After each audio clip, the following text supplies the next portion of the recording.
하나님 아버지, 저희들이 수요 예배 자리로 나오게 하신 하나님의 은혜 감사합니다. 우리가 하나님 앞에 나오는 것은 우리의 의지와 결단이 아니라 주께서 은혜를 베푸시는 중에 나오는 줄 믿사오니, 하나님 아버지, 더욱 우리가 은혜를 사모하게 하시고 또 나오지 않음을 저희들이 안타깝게 여기는 마음이 우리 가운데 있도록 은혜를 내리워 주시옵소서. 또한 우리 장로님들 통해서 귀한 찬양 하나님께 올려드렸습니다. 하나님 받으시고 주의 일을 끝까지 잘 감당할 수 있도록 하나님 도와주시옵소서. 예수 그리스도의 이름으로 기도하옵나이다. 아멘. 우리 오늘 읽었던 사무엘상 15장 10절부터 23절까지 말씀을 통해서 순종이 제사보다 낫다 하는 제목으로 하나님 말씀 전하겠습니다. 이 제목은 여러분들이 너무 잘 아시는 내용일 거예요. 교회를 조금 다녔던 분들이라 그러면 이 내용을 모르시는 분들은 거의 없을 것 같아요. 근데 우리가 이제 성경 말씀을 읽어보다 보면 왜 하나님은 다윗이라는 사람은 저렇게 위대하게 보시고 왜 사울이라는 사람은 저렇게 하나님께서는 문제 있게 보실까? 우리가 이제 다윗 하면 기억하는 나는 사건이 주로 좋은 사건으로는 돌멩이를 던져가지고 골리앗 잡은 사건이 이제 대부분 눈에 들어오고, 그다음에 큰 죄라 그러면 우리아의 아내 밧세바 사건이 대부분 성도들에게 이제 기억이 날 거예요. 근데 대부분 성도들은 사울 왕에 대해서는 사울이 무슨 큰 잘못을 했나? 다윗을 조금 좀 박해하고 다윗을 괴롭힌 거 그거는 좀 떠올리지만 사울 왕이 뭘 크게 잘못했다고 생각하시는 분들은 별로 없어요. 성경을 귀 기울여 보지 않으시는 분들은. 근데 사울과 다윗을 비교해 놓고 봤을 때 두 사람이 약간의 차이가 있어요. 죄 짓는 건 똑같아요. 죄 짓는 건 똑같은데 그 죄를 짓고 난 다음에 오늘 본문에도 보면 나오는데 사울은 절대 자기 잘못을 인정하지 않아요. 그리고 사울은 자기 잘못을 인정해요. 다윗은 인정하거든요. 다윗이 자기 잘못을 인정해서 기록한 게 시편 51편이거든요. 오늘 본문에 보시면 묘하게 인정을 하지 않아요. 왜 이런 일이 생기는 거냐면 하나님께서 우리에게 잘못을 인정하고 죄를 고백하게 만드는 거, 이게 하나님의 은혜예요. 그리고 하나님은 그 벌하시는 사람들, 마음을 강팍하게 하는 사람들이 있거든요. 그 사람들에게는 절대 잘못을 인정하지 않게 놔둬요. 그래서 어느 날 내가 가만히 앉아있는데 내가 이 정도면 인생을 잘 산 것 같다, 내가 아이들도 잘 키우고 인생을 잘 간 것 같다, 그런 날이 있어요. 그러면 내가 빵점짜리예요. 빵점짜리인 거예요, 그게. 근데 어느 날 이걸 내가 인생이라고 살았나, 하나님 앞에 이렇게 부족하나라고 마음이 들고 내가 하나님의 은혜가 아니었으면 안 될 뻔했다라는 마음이 들 때가 있거든요. 사람들도 저 사람 부족하다고 막 얘기하고, 근데 자기도 그 말이 공감이 돼요. 진짜 난 부족하고 나는 어떻게 이렇게 애들을 키우고 이렇게 살았나, 말도 안 돼. 내가 목회자로서 혹은 중직자로서 말도 안 돼. 그런 마음이 들 때가 있어요. 그때가 신앙생활 잘 가고 있을 때예요.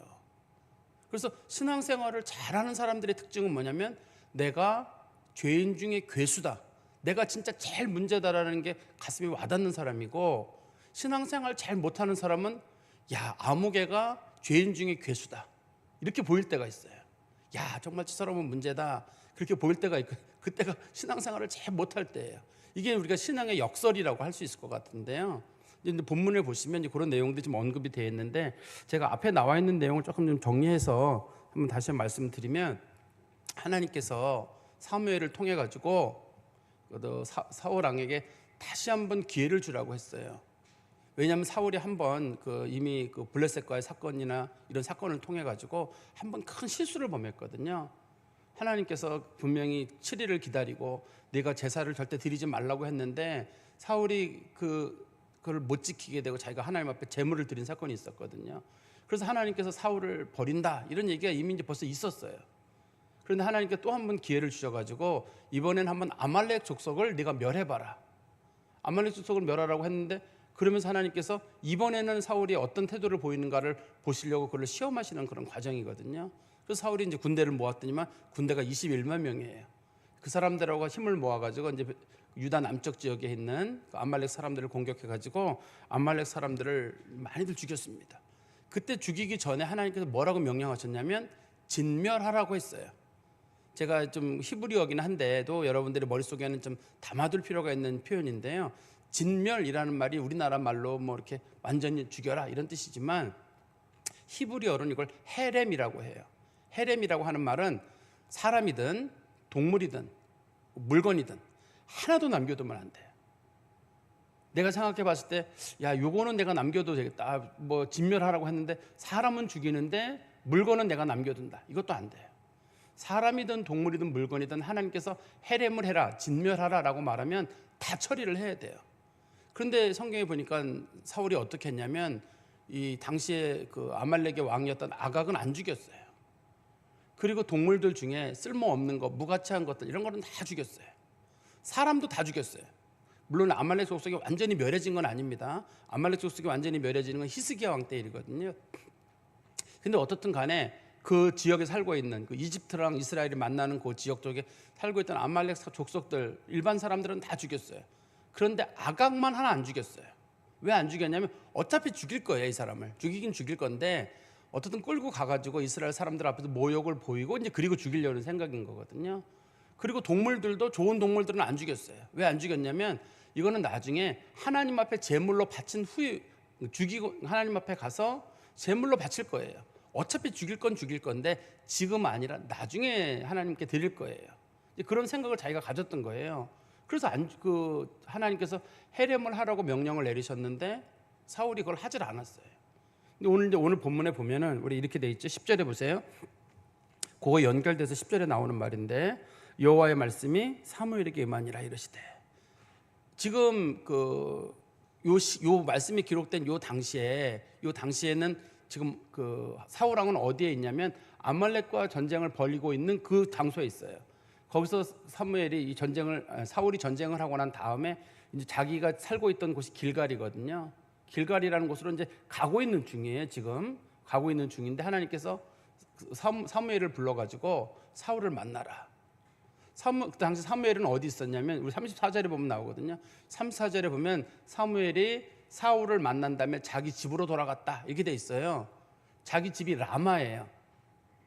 여기 이 본문으로부터 상당히 먼 지역입니다. 키로수로 한 400~500km 되는 아주 먼 지역이에요. 지금 상당히 멀리까지 왔다가 지금 사무엘이 가는 거거든요. 그래서 사무엘이 하나님으로부터 이제 음성을 듣게 됐는데 사울 왕을 만나가지고 얘기를 하라는 거였어요. 그런데 11절 말씀해 보시면 내가 사울을 왕으로 세운 것을 후회하노니 그가 돌이켜서 나를 따르지 아니하면 내 명령을 행하지 아니하였음이라 하신지라 사무엘이 근심하여 온 밤을 여호와께 부르짖으니라. 하나님께서 말씀하시기를 내가 사울을 왕으로 세운 걸 후회하신다 이렇게 말씀하셨어요. 그러니까 하나님께서 보시기에 정말 이 사울이라고 하는 사람이 처음에는 참 좋은 출발을 가졌는데 사울이라고 하는 사람이 가문이 그렇게 좋아요. 인물이 좋아요. 키가 또 크고 또 성품도 좋아요. 이 사람이. 그러니까 뭐 어디 하나 내놓을 게 없는 사람이에요. 겸손하기까지 한 사람이에요. 사울이 이런 일이 있기 전까지는 참 다 좋은 사람이었거든요. 그런데 하나님께서 그 이스라엘 백성들의 왕을 세워달라 그래서 그 사람을 왕으로 세우셨는데 하나님께서 왕으로 세운 것을 후회하신다 이렇게 말씀하셨어요. 근데 우리가 이제 이 말씀이 성경을 좀 읽어보신 분들은 가슴에 탁 부딪혀요. 왜 부딪히냐면 하나님은 절대 후회하지 않는다는 우리가 그런 원칙을 알고 있거든요. 하나님은 모든 걸 다 예정하시고 택하신 사람들은 끝까지 구원하시고 절대 후회하지 않으신다. 우리 이런 말씀을 알고 있잖아요. 한번 성경 말씀 보실까요? 여러분 잘 아시는 말씀인데 로마서 11장 29절입니다. 로마서 11장 29절에 보시면 하나님의 은사와 부르심에는 후회하심이 없느니라. 하나님이 한번 은혜를 베푸시고 하나님이 한번 누구를 부르셨으면 절대 그 사람 버리지 않는다 이런 뜻이에요. 그 로마서 11장 29절에 있는 말씀이 다시 한번 말씀드리면 하나님의 은사와 하나님의 은혜와 여기서 은사는 은혜거든요. 그 다음에 하나님의 부르심, 하나님이 그 사람 자기 백성으로 부르시기로 하셨으면 후회하심이 없다. 절대 하나님은 그걸 돌이키지 않고 끝까지 그 사람 구원하신다. 이런 뜻이에요. 이게 보통 우리가 이걸 성도의 견인이라고 하죠. 하나님이 한번 택한 백성은 끝까지 지킨다는 말씀이거든요. 그런데 이 본문에 보니까 하나님께서 후회하셨다 이렇게 좀 돼 있단 말이에요. 또 요거랑은 좀 말씀이 다른 말씀인데 하나님의 후회와 관련된 내용이 민수기 23장 19절 그 발락 사건에 이 말이 기록되어 있어요. 민수기 23장 19절에 보시면 이렇게 되어 있습니다. 하나님은 사람이 아니시니 거짓말을 하지 않으시고 인생이 아니시니 후회가 없으시도다. 어찌 그 말씀하신 바를 행하지 아니하시며 하신 말씀을 실행하지 않으시랴. 그러니까 여기 보면 하나님은 거짓말하지 않으시고 인생이 아니시니 후회하지 않으신다. 이 말의 뜻은 무슨 뜻이냐면 로마서 11장 29절하고는 다른 뜻이에요. 여기서 무슨 뜻이냐면 하나님께서는 자기 백성을 구원하신다고 하셨으면 반드시 구원하신다. 지금 이때의 발락과 발람이 이스라엘을 공격하려고 하는 그 시기였었거든요. 그때 이제 선지자 발람이 예언한 내용이에요. 하나님은 자기 백성 끝까지 도우신다. 그러니까 하나님께서 발락을 치신다고 하신 것도 하나님 반드시 행하신다. 그런 맥락입니다. 그 말씀이. 그래서 로마서 11장 29절하고는 좀 달라요. 로마서 11장 29절에서는 구원의 은혜를 끝까지 베푸신다는 뜻이고, 그다음에 이 민수기 23장 19절에서는 하나님께서 치시기로 한 사람들은 반드시 치신다. 벌하시기로 한 사람들은 반드시 벌한다. 이런 뜻이거든요. 맥락은 다르지만 하나님은 후회하지 않는다는 게 우리가 하나님에 대해서 알고 있는 기본적인 뜻이에요. 근데 하나님께서 갑자기 사울왕 세우신 것을 후회한다라는 표현을 썼거든요. 그러면 이 후회한다는 말을 우리가 어떻게 받아들이느냐, 두 가지 뜻으로 받아들일 수가 있는데, 하나는 뭐냐면 하나님께서 심히 슬퍼하셨다는 뜻이에요. 하나님께서 사울을 세우셨는데 사울이 하나님의 뜻을 거스르고 이렇게 멸망의 길로 가는 모습을 보면서 하나님께서 매우 슬퍼하셨다. 이걸 우리가 신적 의인법이라고 하거든요. 인간의 어떤 하나님의 성품을 인간의 어떤 표현을 통해서 이해하려고 하는 건데, 하나님께서 사울이 이렇게 버림받는 모습을 보면서 참 슬퍼하셨다. 이런 뜻이 하나가 있고, 두 번째는 이 본문의 맥락에서만 보면 간단하게 이런 뜻이에요. 다시 보세요. 내가 사울을 왕으로 세운 것을 후회한다. 무슨 말이냐면 내가 사울을 버린다. 이런 뜻이에요. 그냥 후회한다는 말의 뜻이, 내가 단순하게 말씀드리면 내가 사울을 버린다. 이런 뜻으로 이 말씀이 뜻을 가지고 있거든요. 그래서 다시 한번 성경의 말씀을 드리면 하나님은 한번 택한 백성은 절대 버리지 않으시고 하나님은 후회하지 않으신다는 게 기본적인 뜻인데, 하나님은 사울을 세우신 것을 후회하신다고 하셨다는 뜻은 하나님께서 사울이 하나님 앞에 죄를 짓고 버림받는 모습을 볼 때 참 가슴 아파하셨다라는 그런 뜻이 하나가 있고, 표현은 후회한다는 뜻이지만 본문의 맥락상으로 봤을 때는 하나님께서 사울을 왕의 자리에서 버리기로 하셨다. 이런 뜻입니다. 이 문장의 뜻이. 그러니까 혹시라도 이 말씀을 잘못 이해하시는 분들은 여러분도 예수 믿다가 하나님께서 버릴 수 있습니다. 하나님이 누구 택하셨다가도 그 사람이 잘못 살면 하나님께 돌이키셔가지고 그 사람 버리십니다. 이런 식으로 말하시는 분들이 간혹 계세요. 이런 규절을 인용해가지고요. 그런 사람들을 우리가 이제 펠라기우스라고 부른다거나 현대 알미니안주의자들이라고 불러요. 그런 사람들은 뭘 인정하지 않냐면 하나님의 예정론을 인정하지 않아요. 예정론을 인정하지 않고 하나님 택하신 백성들을 끝까지 구원한다는 걸 인정하지 않고, 구원이란 하나님의 은혜가 있어야 되지만 나도 그만큼 성실하게 살아야지만 하나님이 구원하신다.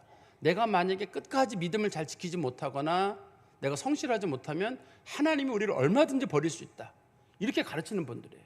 이게 한국교회에 제법 많아요. 제법 많으시고, 특별히 어떤 분들이 이러냐면 교단적으로는 이제 우리가 보통 감리교에 계신 분들이거나 혹은 성결교회에 계신 분들, 순복음에 계신 분들 중에 이런 신앙을 가진 분들이 있을 수 있어요. 그 교리에 이게 들어있거든요. 그래서 그런 분들이 계실 수가 있고, 장로교에 계신 분들 중에서도 특히 경건하다고 하시는 분들 내에서 정말 하나님 앞에 똑바로 살아야 하나님 구원하신다. 똑바로 살지 않으면 하나님이 버리신다는 말로 이 말씀을 이해하시는 경우가 있는데, 그런 맥락은 아닙니다. 아까 말씀드린 대로 로마서 11장 29절에서 하나님의 은사와 부르심에는 후회하심이 없다.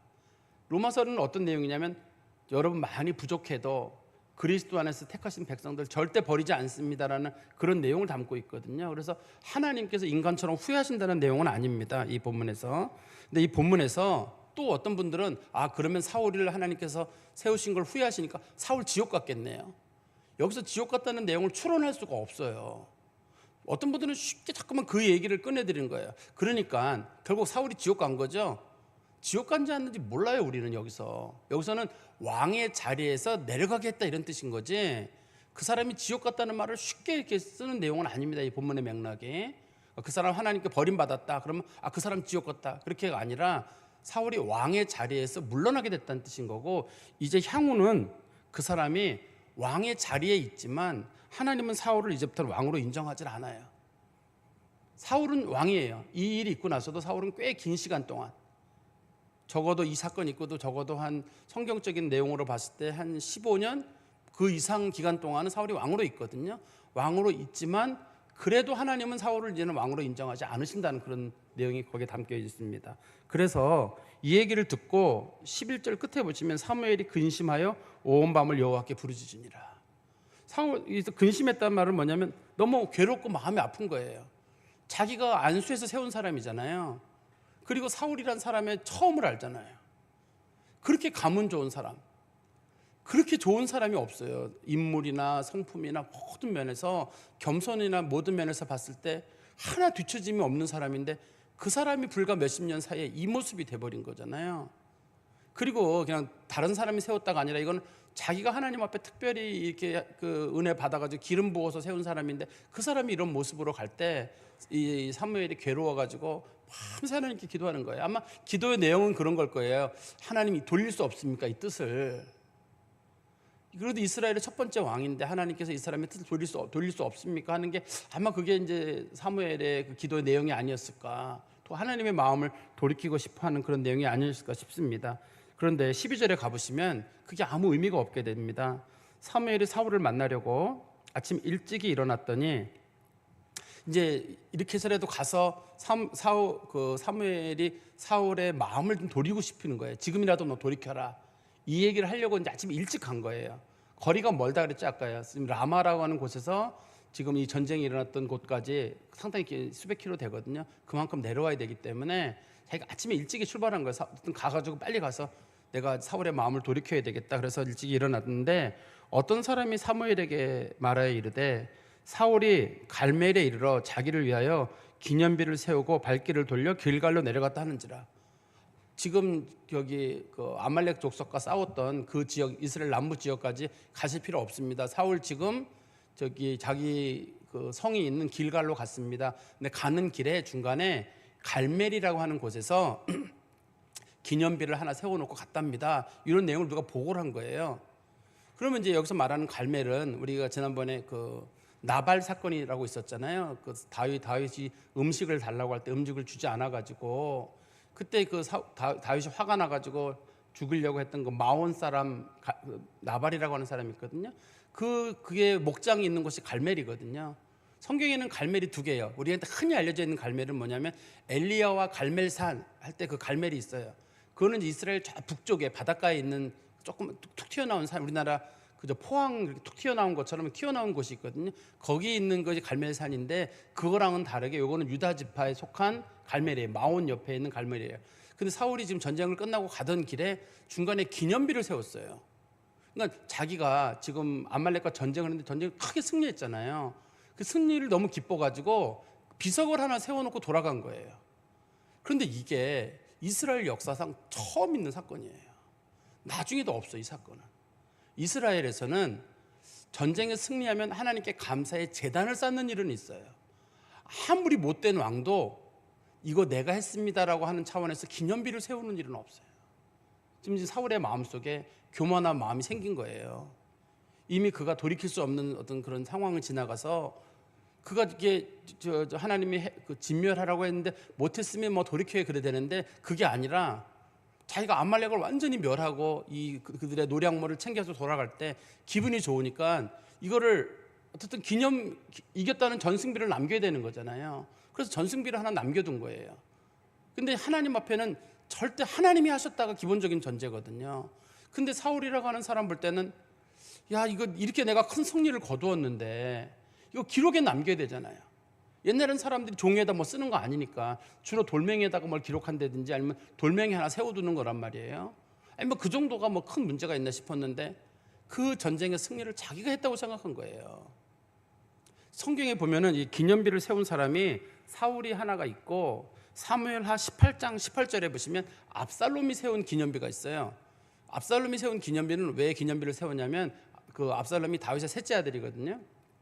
그 성경에 보면 잘생기고 사울왕 다윗왕에게 모반을 일으켰던 그 압살롬인데 압살롬이 자식이 없어요. 그래서 사무엘하 18장 18절에 보면 자기에게 아들이 없다는 것을 생각해가지고 그 압살롬이란 사람이 살았다 갔다 하는 기록을 남겨요. 돌멩이에다가.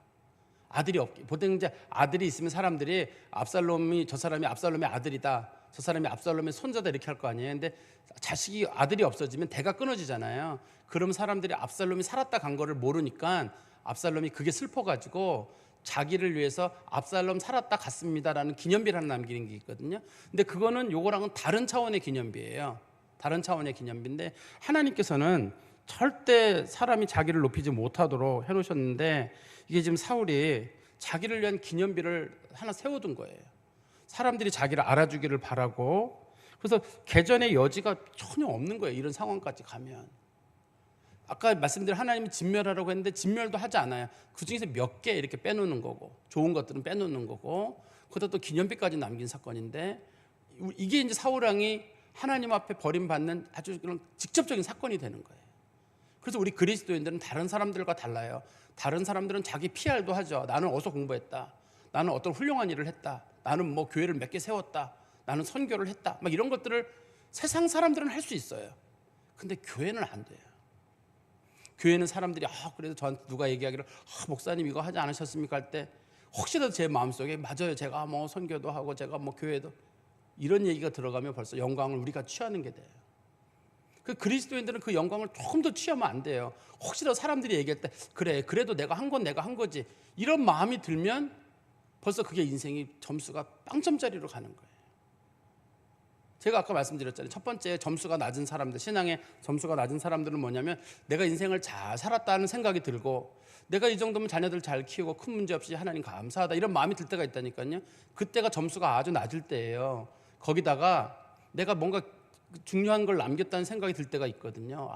이 정도면 내가 그래도 사회에 공헌도 하고 인류를 위해서 내가 뭐도 하고 이런 생각이 들 때가 있고, 뭐 요즘 같은 분위기라면 내가 뭐 노벨상도 하나 받았고 뭐 이런 것들을 자랑스러워하는 마음이 들었을 때 하나님 보시기에는 그래서 수준이 낮은 사람이 되는 거예요. 그리스도인들은 절대 자기의 공로를 세우면 안 돼요. 다 하나님이 하셨다. 그래서 우리는 잊혀지고 하나님만 남는 거예요. 그래서 그리스도인들 중에 누가 훌륭한 그리스도인들 막 기록에 남으면 참 우리가 존경하고 하지만 본인이 한 건 아니니까 존경하긴 합니다만 우리는 그냥 다 사라지고 예수만 남는 게 우리 성도들에게 가장 복된 일입니다.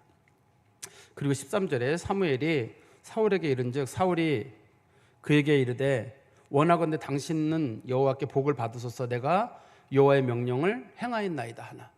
지금 이 한이라는 말은 무슨 뜻이냐면 사무엘이 사울을 만났는데 만나자마자 사울이 사무엘을 만나 너무 반가워하는 거예요. 지난번에 당신이 저한테 말씀하신 거 제가 그대로 다 행했습니다. 완벽하게 행했습니다. 이 사람은 지금 양심의 가책이 일절 없습니다. 지금 제가 아까도 말씀드렸죠.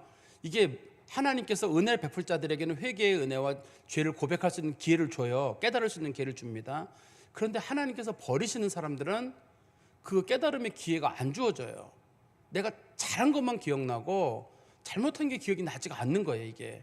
그래서 지금 사울 왕이 사무엘을 만나자마자 기분 좋게 당신이 말씀하신 거 제가 다 행했습니다라고 하니까 14절에 사무엘이 이렇게 말하죠. 그러면 이르되 그러면 내게 들려오는 이 양의 소리와 내게 들리는 소의 소리는 어찌 됨이니까? 제가 당신께 부탁드린 거는 하나님께서 말씀하시기를 모든 걸 다 진멸하라고 했는데 이 양의 소리와 소의 소리가 왜 들리는 겁니까? 진멸하라고 했으면 이것들은 소리가 안 들려야 되는데 왜 이 소리가 들리는 겁니까?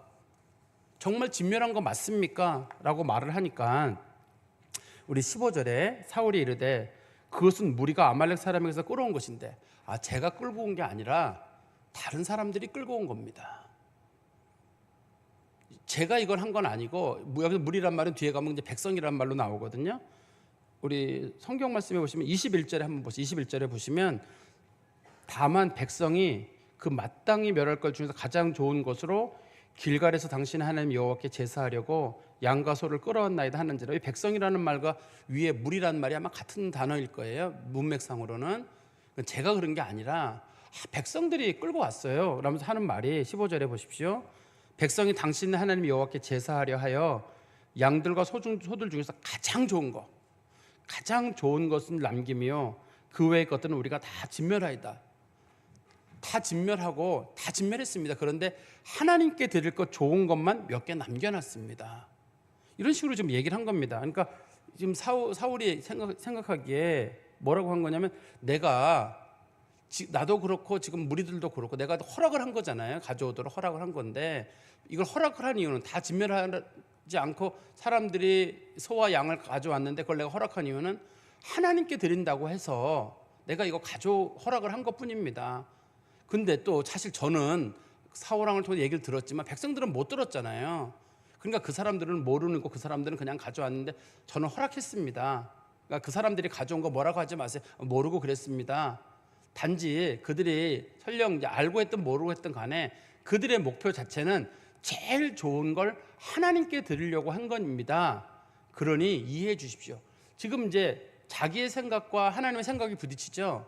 하나님은 진멸하라고 얘기를 하신 거고 이 사울이 생각할 때는 다 진멸했습니다. 그런데 좋은 거 하나님께 드려야 되지 않을까요? 제가 지난 시간에도 그런 말씀 드렸는데 어떤 사람이 나쁜 짓을 해가지고 횡령을 해가지고 돈을 한 1억이 생겼어요. 자, 이거 1억이 생겼는데 이걸 어떡할까?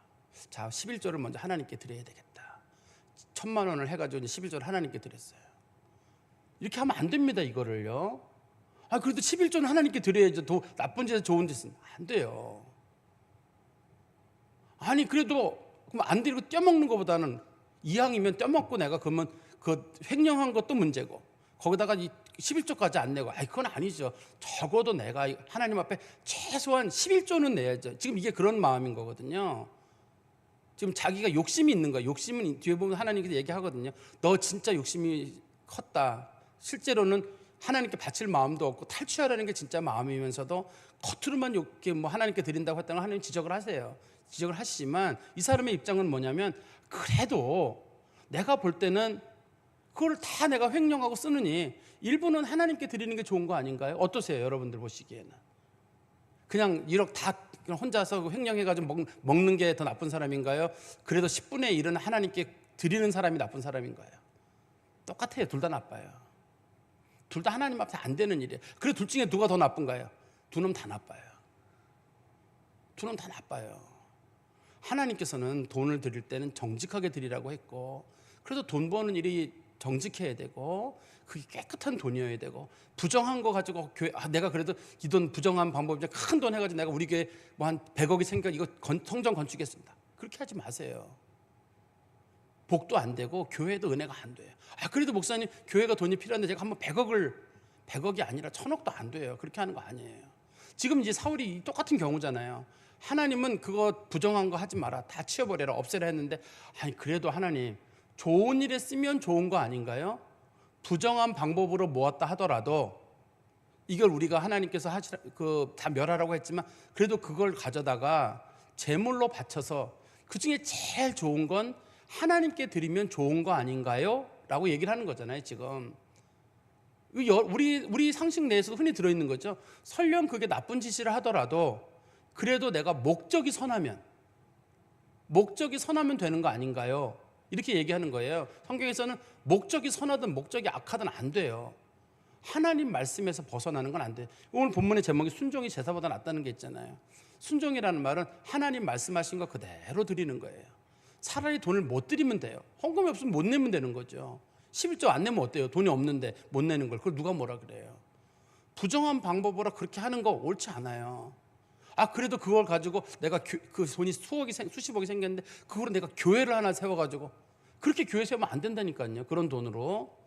그래도 목사님 결국 교회가 세워지면 그렇게 해서 교회가 세워지면 죄를 짓는 거기 때문에 그게 안 되는 거예요. 이게. 그래서 우리 생각할 때는 이상하다. 이왕이면 좋은 방법으로 좋은 데 쓰면 비록 부정한 세상에 깨끗한 돈 들어온 돈이 어디 있어요. 그러면서 부정한 거라 할지라도 좋은 용도로 쓰면 그게 자기 양심이 편하려고 하는 거거든요. 죄는 죄대로 저지르면서도 자기가 양심을 좀 편하게 하는 법이 뭐냐? 나 일부는 하나님께 드렸다. 내가 아주 나쁜 사람은 아닌 건 뭐냐면 나는 그래도 적어도 하나님 앞에 드리는 그런 양심은 살아있다라는 걸 하려고 지금 자기 양심에 면피를 하는 행동인 거잖아요. 이건 안 되는 일이에요. 그래서 성경에 16절에 보시면 사무엘이 사울에게 이르되 가만히 계시옵소서 간밤에 여호와께서 내게 이르신 것을 왕에게 말하리이다 하니 그가 이르되 말씀하소서. 어저께 밤에 제가 내려오기 전에 하나님께서 저한테 말씀하신 게 있는데 그거 제가 얘기해드리겠습니다. 두 사람이 지금 중간에서 만난 거잖아요. 중간에서 그 길갈과 지금 라마가 원래 멀지는 않는데 지금 사울은 그 기념비를 세고 위로 올라온 거고 지금 사무엘은 위에서 내려오는 중에서 중간에 이제 만난 거예요. 그래서 제가 어저께 밤에 하나님이 저한테 얘기하신 거 제가 말씀드리겠습니다.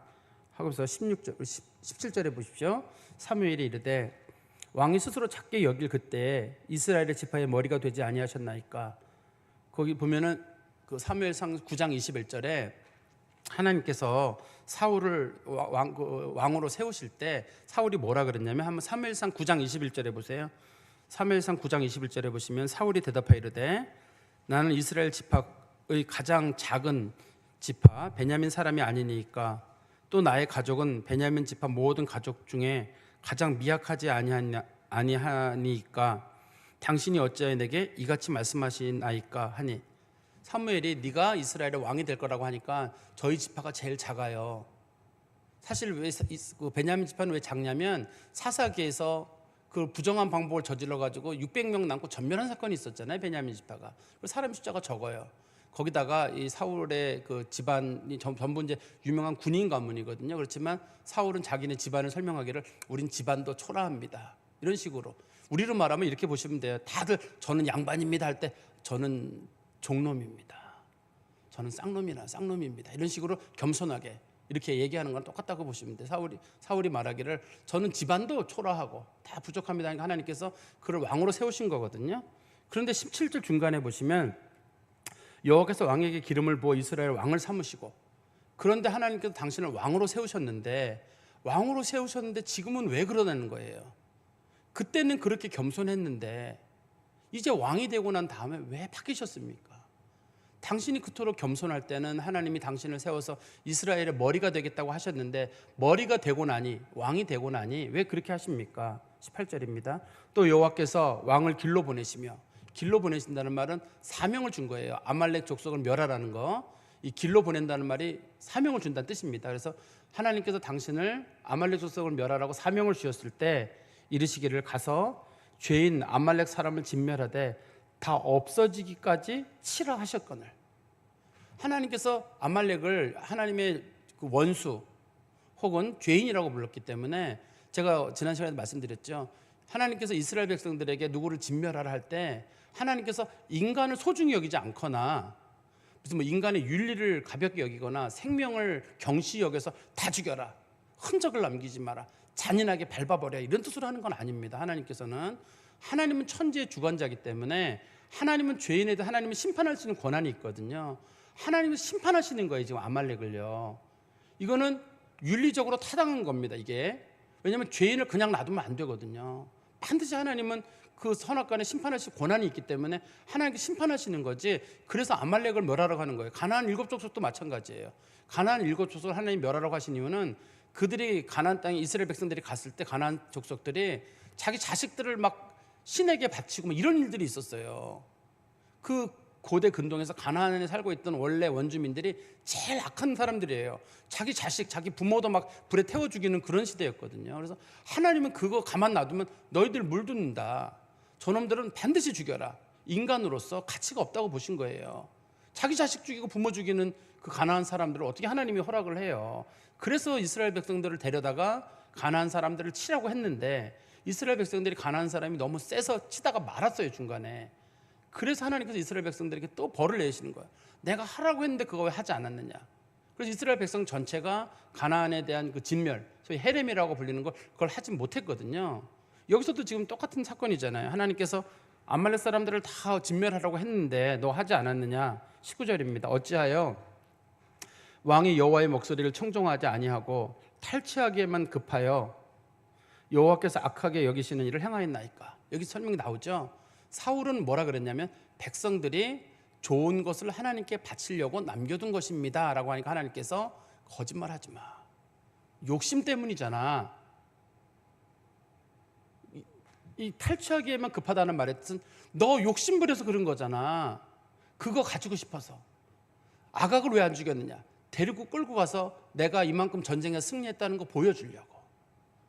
더 욕심 많아서 그런 거잖아. 말로는 계속 하나님 뭐 신앙이 어쩌고 내가 하나님께 좋은 거 드리려고 더 욕심 많아서 그런 거죠. 아까 제가 말씀드렸죠.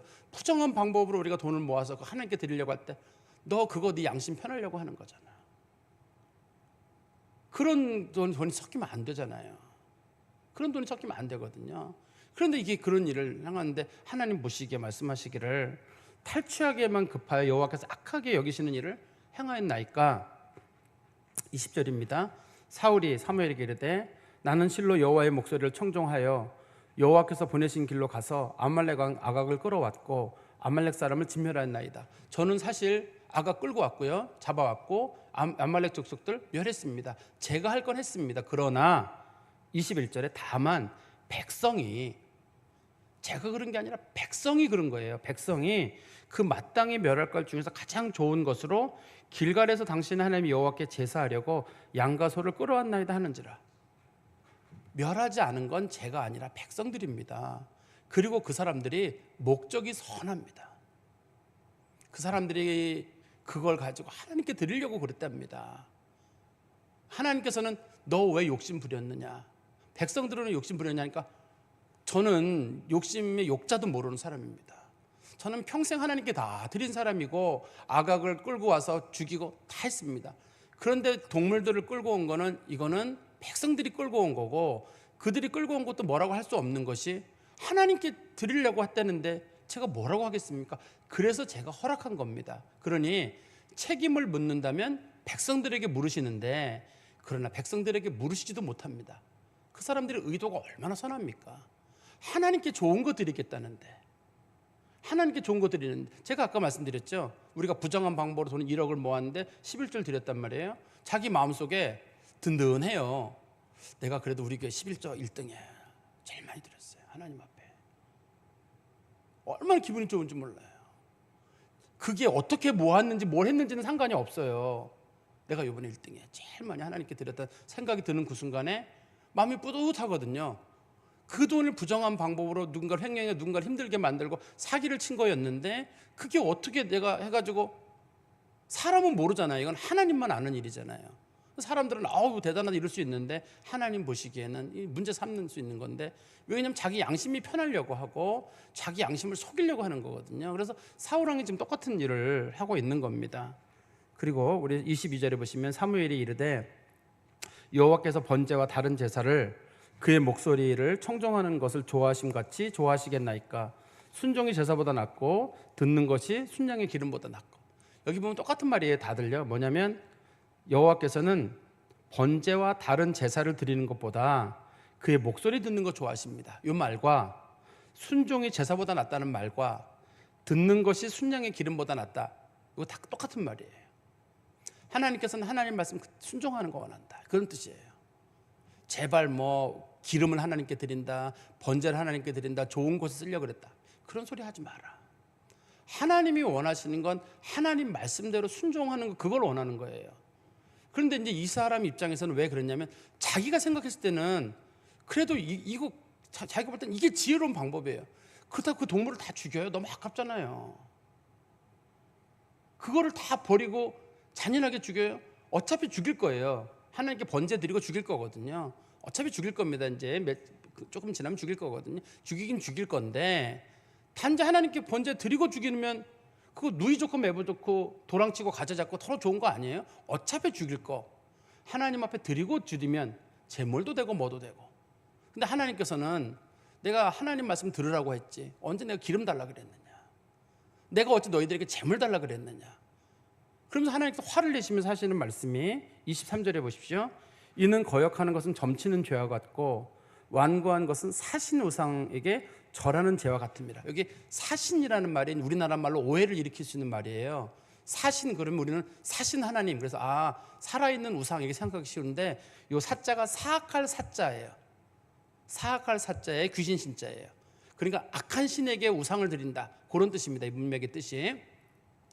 그러니까 하나님께서는 이걸 왜 이렇게 문제 삼으셨냐면, 결국 하나님께서 순종과 뭐 거룩함과 그런 거 원하시지 않고 하나님 재물 원하는 신으로 만들어버리는 거 아니야. 너는 하나님은 아무것도 모르고 돈만 많이 내면 좋아하고, 하나님은 재물 드리는 거 좋아하고, 하나님은 우상하고 똑같이 만들어버리는 게 아니냐는 거예요.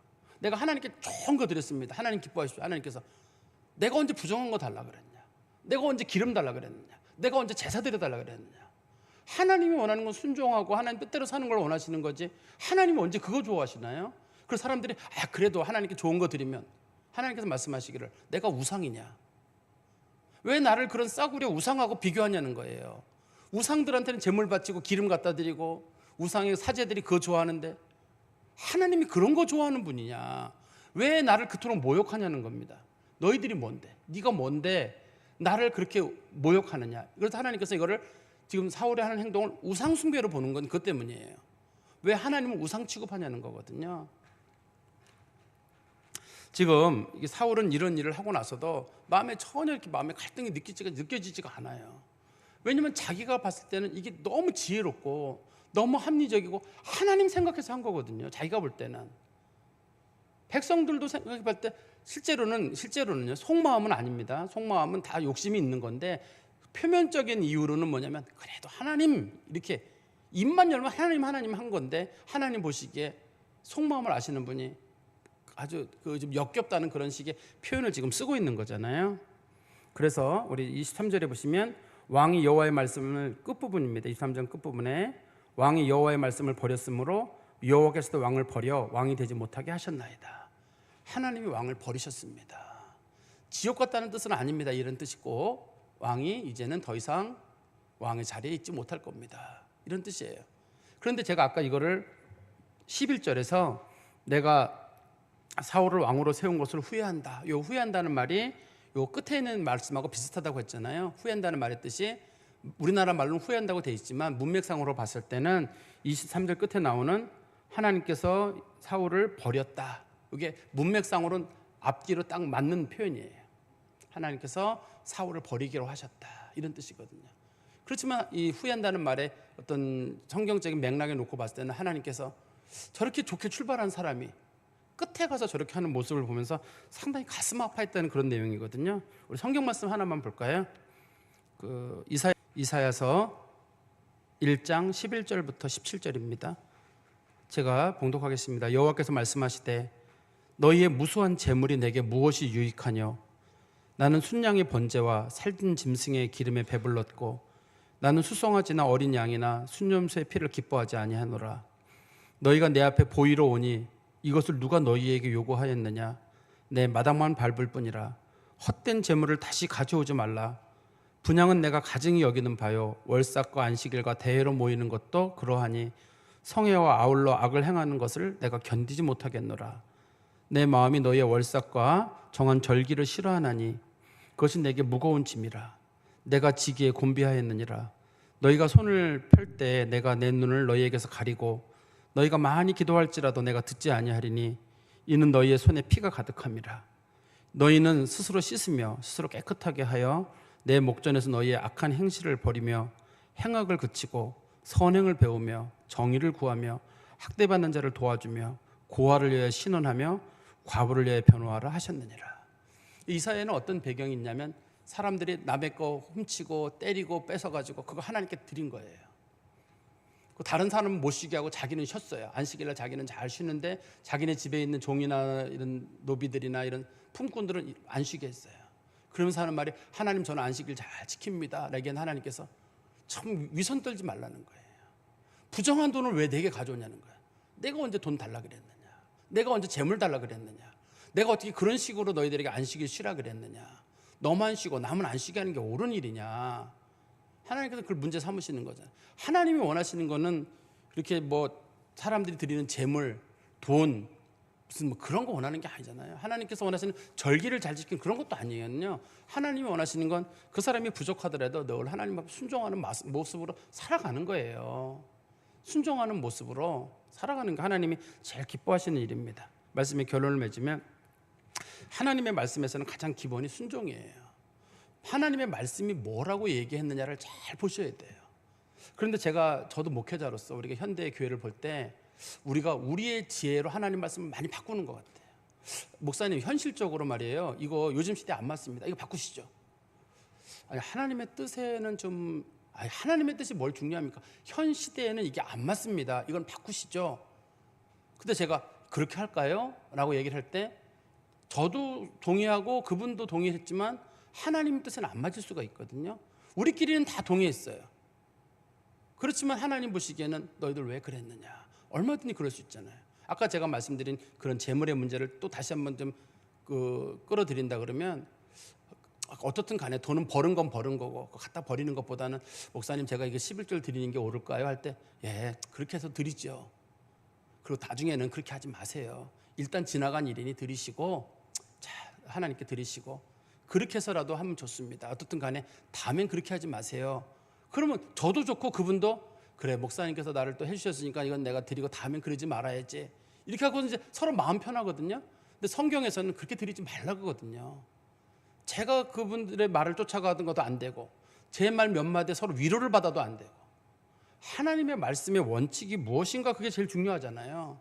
하나님께서 원하시는 건 순종이라고 하는 문제이기 때문에 순종이라고 하는 게 이게 말씀대로라는 기본적인 원칙이에요. 하나님 뭐라고 말씀하셨느냐. 시대를 핑계댈 것도 없고 인간의 지혜를 핑계댈 것도 없고. 근데 지금은 우리가 핑계거리가 많아요. 목사님 시대가 바뀌었습니다. 요즘 현실이 그렇지 않습니다. 그럴 때 제가 이 말씀을 들으면서 저도 뭐 똑같은 현대인 아니겠습니까? 똑같은 사람인데 그럴까? 나도 어차피 잘 못 지키는데 뭐 그 사람만 못 지키는 게 사실 나도 못 지키는데 에이, 저도 사실 잘 못해요. 그렇게 합시다. 이렇게 하면 서로 누이 좋고 매부 좋고 얼마나 좋아요. 그런데 하나님께서는 순종이 제사보다 낫다. 뭐 많이 드리는 것보다 뭐 큰 거 하는 것보다 그저 말씀대로 살아라. 그래서 우리가 좀 힘들더라도 말씀에 뭐라고 말했는지 그걸 자꾸 쫓아가는 거. 그래서 사람들이 볼 때는 이 말씀대로 쫓아가는 사람들이 시대에 적응하지 못하는 사람일 수도 있어요. 왜 저 사람들은 저렇게 고지식하게 저렇게 하고 있고 말씀대로 뭐 하나님은 현대적인 사람들의 상황을 충분히 고려하실 텐데 왜 이 교회는 굳이 저렇게 옛날 거 붙잡고 가느냐. 그렇게 하는 건 우리는 옳지 않은 것 같아요. 우리 교회는 그래도 한번 말씀대로 적어도 이 문제 가지고 고민을 해보고 하나님께서 정해진 말씀의 뜻이 무엇인지 늘 말씀을 상고하고 하나님 뜻대로 살아가고 어떻든 간에 마음속에 순종이 제사보다 낫고 드리는 것이 하나님 앞에 하나님 듣는 것이 하나님 음성 잘 듣고 순종하는 것이 그게 많은 것 드리는 것보다 낫고 이 말씀을 좀 마음에 잘 두시고 혹시라도 우리가 그렇지 않은 마음으로 드리는 걸 하나님께서는 그거는 우상 숭배와 같다고 얘기하시거든요. 하나님을 얕잡아보고 하는 것이다. 말씀대로 하지 않고 인간의 지혜로 하는 것은 하나님을 얕잡아보는 거라고 하니까 우리가 적어도 고민은 해봐야 될 것 같아요. 현 시대를 살아가기 위해서는 여러 가지 변화도 있어야 됩니다만 고민을 해보면서 믿음의 진보가 있기를 간절히 소망합니다. 기도하겠습니다. 하나님 아버지, 주님 은혜 감사합니다. 저희들이 오늘 좀 무거운 말씀을 나눴습니다. 이 말씀을 마음에 잘 두게 하시고 하나님의 기뻐하시는 뜻이 무엇인지 마음에 새기게 하시고 우리의 지혜로 하나님의 말씀을 쉽게 변개하는 자들이 되지 아니하도록 저희들의 심령을 붙잡아 주시옵소서. 또한 하나님께 저희들의 마음 가운데 감동을 주사 저희로 변화라고 할 때 저희들이 주저하지 않고 죄를 고백하고 변화된 모습으로 살아야지 하나님이 주신 기회, 고백의 기회, 회개의 기회를 놓치지 아니하도록 저희들의 심령의 밭을 부드럽게 하여 주시옵소서. 예수 그리스도의 이름으로 기도하옵나이다. 아멘.